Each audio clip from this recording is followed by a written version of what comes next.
हाँ स्टूडेंट, हम मूव करेंगे अब इसके पार्ट 10 की तरफ। और हमने प्रीवियस लेक्चर्स में पार्ट 1 से लेकर 9 तक को डिस्कस किया, तो मुझे पूरी उम्मीद है आप लोगों ने वो वाली वीडियो भी देख ली होगी। आइए पार्ट 10 को डिस्कस करते हैं। सवाल में क्या लिखा हुआ है?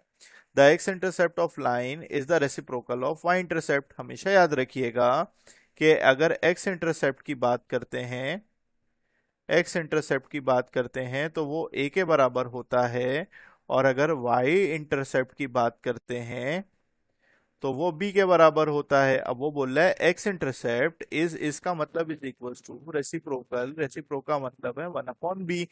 ठीक है, ये दोनों एक दूसरे के क्या है? रेसिप्रोकल है। तो अब मुझे क्या निकालनी है? मुझे इक्वेशन निकालनी है जो कि पासेस थ्रू कहां से? 2, -1 से। तो मैं क्या लिखूंगा? सबसे पहले मैं लिखूंगा यूजिंग टू इंटरसेप्ट फॉर्म। और याद है बच्चों, टू इंटरसेप्ट फॉर्म क्या होती थी हमारे पास? वो होती थी x upon a plus y upon b is equals to 1।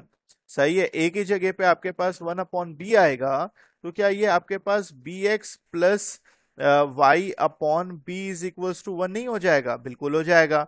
जब आप इसमें एलसीएम लेते हैं तो b एलसीएम आ जाता है, तो ये हो जाता है b² x plus y is equals to 1।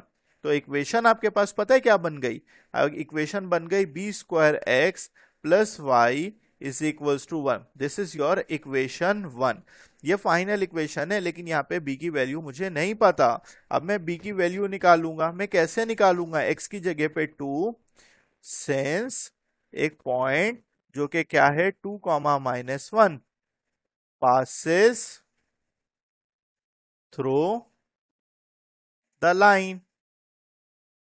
ठीक हो गया बच्चों? तो हम x की जगह पे क्या रखेंगे? x की जगह पे 2, y की जगह पे क्या रखेंगे? -1 इन इक्वेशन 1।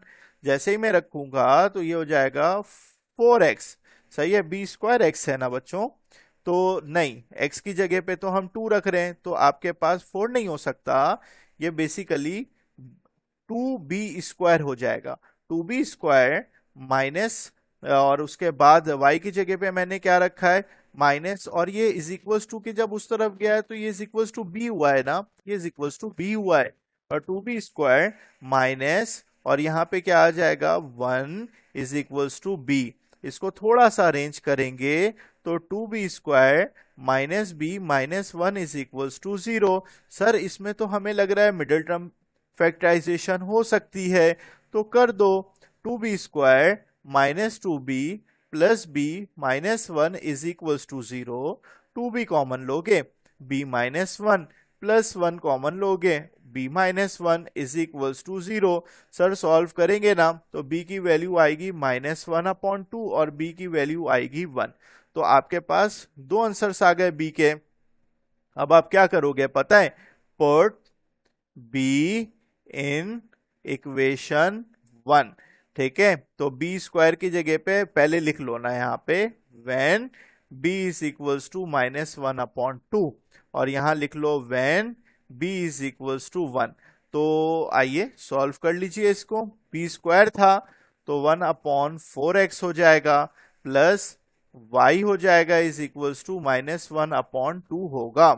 सही है। अच्छा जी, सर एलसीएम लेंगे तो ये हो जाएगा x प्लस 4y। ये 4 उधर चला जाएगा ना, तो ये हम कैसे लिख लें? इस तरह लिख लें, 4 इज इक्वल्स टू -4/2। इससे कैंसिल हो जाएगा, 2 आ जाएगा। तो इसका मतलब है इक्वेशन क्या बन गई? इक्वेशन बन गई x plus 4y plus 2 is equals to 0। अब यहाँ पे 1 रख लीजिए, तो b²x था तो सिर्फ x आ जाएगा, प्लस y आ जाएगा इज इक्वल्स टू 1 आ जाएगा। तो x प्लस वाई माइनस 1, या x प्लस वाई, हाँ सही है, -1 इज इक्वल्स टू 0। तो ये सेकंड इक्वेशन बन गई। नाउ स्टूडेंट, हम मूव करते हैं अब अपने पार्ट 11 की तरफ। और मुझे पूरी उम्मीद है कि आप लोगों को इसके पुराने जो सवालात थे वो समझ में आ गए होंगे। तो बच्चों पार्ट 11 में क्या लिखा हुआ है कि find the equation of the circle passes through -3, -4 and concentric with the circle whose equation is this. याद रखिएगा कि अगर आपकी रिक्वायर्ड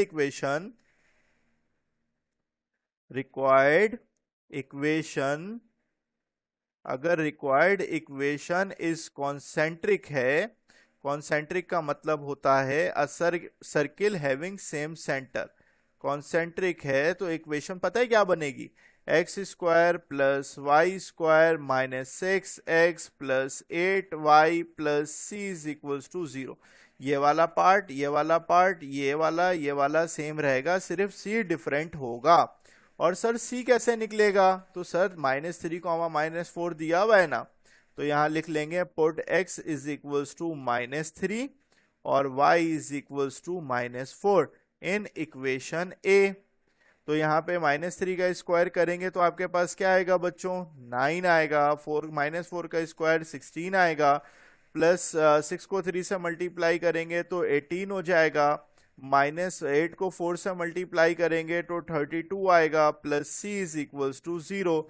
इसको सॉल्व करने पे मेरे पास जो c की वैल्यू आ रही है वो आ रही है -11।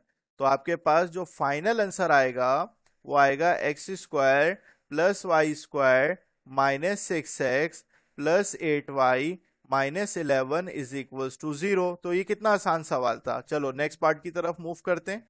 तो स्टूडेंट नेक्स्ट पार्ट में हमारे पास लिखा हुआ है the volume of the cone is given by v is equals to 1/3 pi r square h, differentiate v with respect to their independent variable. यहाँ पे बच्चों इंडिपेंडेंट वेरिएबल दो हैं, एक r है और एक h है। तो v बराबर है 1/3 पाई आर स्क्वायर एच। तो सबसे पहले differentiate with respect to r कर दीजिए, तो यहाँ पे r कर दीजिए, तो ये 1/3 हो जाएगा, पाई हो जाएगा, आर स्क्वायर का डेरिवेटिव 2r आएगा, h वैसे ही रहेगा, आंसर आ जाएगा 2 पाई आर एच अपॉन 3। सही है। उसके बाद क्या करिए, उसके बाद दोबारा से v लिखिए 1/3 और उसके बाद पाई आर स्क्वायर एच। तो दोबारा से डिफरेंशिएट करिए विथ रिस्पेक्ट टू h, तो dh ये 1/3 वैसे ही आ जाएगा, पाई आ जाएगा, आर स्क्वायर आ जाएगा, h का डेरिवेटिव हो जाएगा 1। तो dv अपॉन dh की जो वैल्यू आ गई वो आ गई आपके पास simple pi r square upon 3। Student मुझे पूरी उम्मीद है आपको ये वाला पार्ट बहुत अच्छे से समझ में आ गया होगा। तो अब इसके 3 पार्ट्स रह गए, तो उसको हम नेक्स्ट वीडियो में कवर करते हैं। जब तक के लिए अल्लाह हाफिज।